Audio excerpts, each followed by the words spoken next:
मरकज का जो केस था वो पूरी तरह से जीत गया है। मैं मुबारकबाद देना चाहूंगा संजय घोष जो हमारे वकील थे हाई कोर्ट के अंदर। आज मरकज का ताला पूरी तरह से खुल गया है। द लाइव टीवी, सच सबसे आगे। दोस्तों, मैं आदिल खान आजाद, आप देख रहे हैं दी लाइव टीवी। दिल्ली का मरकज निजामुद्दीन आपको याद है, मौलाना साद याद है, आप तबलीगी जमात, इन सब की बहुत बड़ी जीत हुई है दिल्ली हाई कोर्ट से, लेकिन कोई चर्चा नहीं हो रही है। दिल्ली के मरकज निजामुद्दीन मामले में मुसलमानों को इतनी बड़ी जीत हुई है कि भक्तों की आप समझ लीजिए कि आफत आ गई है। अमित शाह साहब के तहत आने वाली दिल्ली पुलिस को सख्त निर्देश दिए गए हैं दिल्ली हाई कोर्ट की तरफ से कि मरकज के सर्वे सर्वा मौलाना साद, उनको जाकर चाबी सौंपिए मरकज की। पूरे का पूरा मरकज अब खुलने जा रहा है। ये वही मौलाना साद है जिन्हें हमारे यहाँ के मीडिया के एक वर्ग ने, कुछ मीडिया कर्मियों ने, कुछ दलाल टाइप के लोगों ने नफरत फैलाने के लिए, कोरोना फैलाने के लिए विलन की तरह पेश कर दिया था साल 2020 में, जब पहला लॉकडाउन लगा था। भारत में कोरोना फैलाने वालों की जो है उन्हें उनके तौर पर जमातियों को पेश किया जा रहा था। तब सत्ताधारी दल के भी कुछ नेता जमात को लेकर, मरकज को लेकर अनाप शनाप अनर्गल बयानबाजी कर रहे थे। दोस्तों, दरअसल दिल्ली हाई कोर्ट ने सोमवार को दिल्ली पुलिस को निजामुद्दीन मरकज की चाबी मौलाना साद को सौंपने, उनके हाथ में सुपुर्द उनके करने की हुक्म दिए। जज हैं जसमीत सिंह, उन्होंने सुनवाई की और उन्होंने कहा कि पुलिस से पूछा कि आपने किसी व्यक्ति से कब्जा ले लिया है, आप उस व्यक्ति को कब्जा वापस कर दें। कोर्ट ने कहा कि मैं संपत्ति के टाइटल के लिए प्राथमिकी का फैसला नहीं कर रहा हूं और यह मेरे लिए मुद्दा है भी नहीं।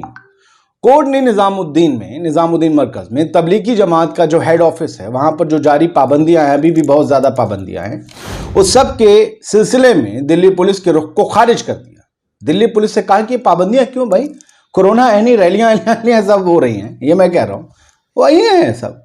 इस फैसले पर आम आदमी पार्टी के ओखला से जो विधायक हैं और जिन्होंने दिल्ली वक्फ बोर्ड की तरफ से पूरे मामले की पैरवी भी की, अमानतुल्लाह खान, वो बधाई के पात्र हैं और उन्होंने क्या कुछ कहा वो सुनिए। देखिए, आज बहुत खुशखबरी का दिन है कि आज दिल्ली वक्फ बोर्ड मरकज का जो केस था वो पूरी तरह से जीत गया है।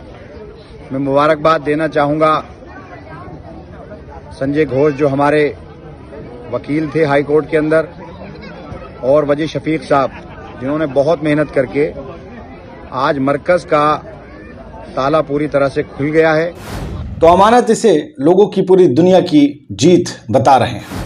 ये 2020 में निजामुद्दीन मरकज बंद कर दिया गया था। हाई कोर्ट ने मई में मस्जिद की 5 मंजिलों पर नमाज अदा करने की अनुमति दी थी, इजाजत दी थी। साल 2020 में तबलीगी जमात के सम्मेलन के बाद पुलिस ने इस मस्जिद को बंद कर दिया था और चाबियां अपने पास रखनी थी। ये सम्मेलन तब बुलाया गया था जब देश में कोई लॉकडाउन नहीं था, लोग वहां अंदर रह रहे थे हमेशा की तरह। बाद में इन्हीं को ये बताया गया ये कोरोना फैलाने आए हैं। खैर, वो तो नफरती लोग हैं। जज जो थे हाई कोर्ट के, उन्होंने कहा कि चाबियां उसी को सौंपनी होंगी जिससे ये ली गई हैं। पुलिस की तरफ से पेश वकील रजत नायर ने कहा कि इसके लिए संपत्ति के मालिक को आगे आना होगा। कोर्ट ने मरकज प्रबंधन को पुलिस के पास जाने के लिए कहा। कोर्ट ने पुलिस से कहा कि आप चाबियां सौंप देंगे और जो भी शर्तें होंगे लगाएंगे वो मरकज निजामुद्दीन की तरफ से फॉलो की जाएंगी। दिल्ली पुलिस के वकील ने भी ये कहा कि उसे क्षतिपूर्ति बॉन्ड भरने पर संपत्ति सौंपने में कोई एतराज नहीं है मरकज को। तो ये बात पहले कहते थे, कोर्ट तक आने की क्या जरूरत है? आप कहते मरकज से कि भाई बॉन्ड भर दो, हम चाबियां दे रहे हैं। कोर्ट ने कहा लेकिन इसमें कोई शर्त नहीं लगाएंगे, कोई कागज जमा नहीं होंगे, कोई दस्तावेज जमा नहीं होंगे जो आप बॉन्ड भरवाने की कोशिश कर रहे हैं, चाबियां सौंपेंगे, कोई गारंटी नहीं लेंगे, आप सिर्फ चाबियां सौंप दें। साल 2020 में कोरोना महामारी फैली, उस वक्त निजामुद्दीन मरकज में बड़ी तादाद में तबलीगी जमात के लोग ठहरे हुए थे। हमेशा की तरह हजारों लोग वहां ठहरते हैं। मरकज में रुके कुछ लोगों को कोरोना हुआ, जैसे कि भारत में और लोगों को भी हुआ। इसके बाद मामले का जब खुलासा हुआ, ये मामला सामने आया, तो हमारे जो चैनल्स अंताक्षरी खिला रहे थे उन्हें मुसलमान का एक मुद्दा मिल गया और उन्होंने विलन बनाकर पेश कर दिया। कैसी कैसी तस्वीरें आई, मस्जिद में नमाज पढ़ रहे हैं लोग तो छुप छुप के कैमरों से फिल्म बनाई जा रही है और उन्हें पीटा जा रहा है। जबकि कुछ जगह पर यात्रा हमने साउथ की देखी थी, वो खींची जा रही थी रस्सी से और ये सब वगैरह, ये सब हो रहा था। दूसरी लहर तो और भयानक थी। उस टाइम पर तो प्रधानमंत्री मोदी खुद रैलियां कर रहे थे बंगाल के चुनाव में, पहली से ज्यादा खतरनाक थी। तब किसी को बीजेपी वाले को डंडा मार मार के भगाया नहीं गया। खैर, सोशल मीडिया क्या कह रहा है देख लेते हैं। तो निहायत ही शर्म की बात है कि आज मीडिया का कोई वर्ग इस पर चर्चा नहीं कर रहा, न करना चाहता है। वजह यह है कि आका और शाका ने उनको हुक्म नहीं किया है। मुसलमानों को तब तक विलन बनाना था जब तक उससे काम चलना था। कोरोना में आप देखिए ना, सारे लोग लाशों की लाशें जल रही हैं, ऑक्सीजन की कमी से लोग मर रहे हैं, ऐसा कोई सवाल नहीं पूछा मीडिया ने। लेकिन हर रोज बताया जाता था, कुछ सरकारें भी, आज इतने लोग इन्फेक्टेड पाए गए हैं कोरोना के, इनमें से जमातियों की संख्या, जमाती तो ऐसे कर दिया था ना वो इंडियन है ना वो इंसान है, न जाने कहां से आए हैं तबलीग की जमात। और आप जानते हैं निजामुद्दीन मरकज का रिश्ता क्या है, और मौलाना साद को कैसे विलन बनाकर पेश किया गया था। क्या आपको उस वक्त के हेडलाइंस याद नहीं है?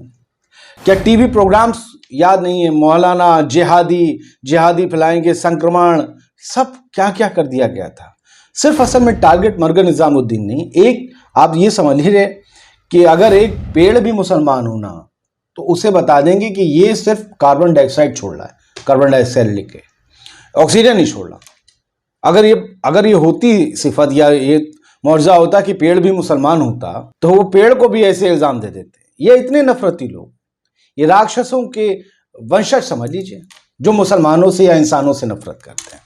खैर, ज़ायबुल अहमद अशरफी खान ने लिखा हुआ है, अशरफी खान ने, उन्होंने अमानतुल्लाह की बाइट शेयर की थी, आपने जो देखी होगी, सुनी होगी, नहीं सुनी तो उसका दूसरा हिस्सा सुन लिया, फिर पढ़ कर सुनाते।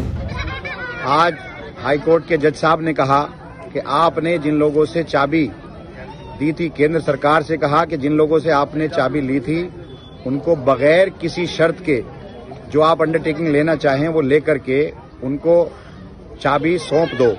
उन्होंने कहा कि भाई दिल्ली वक्फ बोर्ड से तो हमने चाबी नहीं ली थी, हमने मौलाना साद से चाबी ली थी। उन्होंने कहा भाई आप मौलाना साद को आप चाबी दे दो, लेकिन बगैर किसी शर्त के आप जो है उनको चाबी दे दो। आज बड़ी खुशी का दिन है पूरे मुल्क के लिए, पूरी दुनिया के लिए, कि मरकज निजामुद्दीन जहां से पूरी दुनिया में दीन का काम चलता है, अल्हम्दुलिल्लाह हमारी पिटीशन पर वो खुल गया है। शुक्रिया।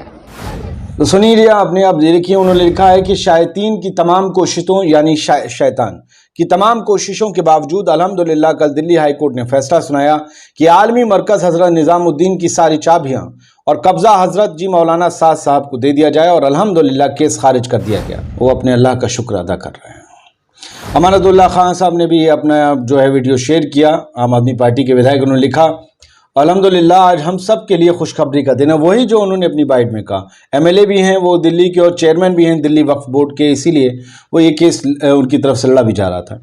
निजामुद्दीन मरकज मामले में हमें जीत मिली है। हमारी याचिका पर दिल्ली हाई कोर्ट ने फैसला सुनाते हुए केंद्र सरकार को निर्देश दिए कि वो बिना देरी के मरकज की चाबी मौलाना साद साहब को सौंप दिए। अब जो चक्कर ये है कि केंद्र सरकार क्योंकि दिल्ली पुलिस जो है वो केंद्र सरकार के इख्तियार में है, अमित शाह साहब के गृह मंत्रालय के अंदर आती है दिल्ली पुलिस। केजरीवाल की सरकार है, लेकिन केजरीवाल को ना डीडीए मिला है, ज़मीन है उनके कब्जे में दिल्ली की, ना ही उनके पास दिल्ली की पुलिस है। तो अमित शाह साहब इसे कंट्रोल करते हैं, और उसी कंट्रोल में आज तक चाबियां भी कंट्रोल करके रखी गई थीं दिल्ली पुलिस की तरफ से मरकज निजामुद्दीन की, जिसमें दिल्ली पुलिस को बहुत ज़ोरदार अब झटका लगा है। शेख अनीस शेख लिखते हैं, मरकज निजामुद्दीन का ताला खुलने से ज़्यादा ज़रूरी है ये समझना कि ताला लगवाया किसने था, ये भी एक बात। इसके अलावा आफरीन सबा लिखते हैं, अल्हम्दुलिल्लाह आज हम सब के लिए खुशखबरी का दिन है। निजामुद्दीन मरकज मामले में हमें जीत मिली है। ये लोग इस तरीके से, लाइव लॉ की हेडलाइन कहती है, दिल्ली हाईकोर्ट ने दिल्ली पुलिस को निजामुद्दीन मरकज की चाबी मौलाना साद को सौंपने का निर्देश दिया। आज तक भी अब लिख रहा है निजामुद्दीन मरकज की चाबी मौलाना साद को। अरे जिहादी साद लिखो, काहे मौलाना साद लिख दिया, को सौंपने में कोई आपत्ति नहीं, हाईकोर्ट में बोली दिल्ली पुलिस। यही तो सब आप लोग बोलते हैं, बोलिए ना, वो दो पैसे वाले प्रोड्यूसर कि कोई लाइन दो यार, कोई टैगलाइन दो। जागरण जो है वो लिखता है, हाईकोर्ट में दिल्ली पुलिस ने कहा मौलाना साद को सौंपी जाएगी मरकज की चाबी, में कोई एतराज नहीं है। काहे का एतराज होगा, हाईकोर्ट में गिर गया ना सारे एतराज। तो दोस्तों ये सब कुछ है, ये वो खबर है जिस पर कोई डिबेट नहीं, कोई चर्चा नहीं, कोई भोकाल नहीं, कोई शोर नहीं, इसलिए खबर आपके सामने लाना जरूरी थी। हम वैसे ही खबरें लाते हैं, और हमारी हौसला अफजाई करने के लिए आपको बस कमेंट में बताना है कि ये स्टोरी आपको पसंद आई या नहीं आई। जय हिंद। द लाइव टीवी, सच सबसे आगे।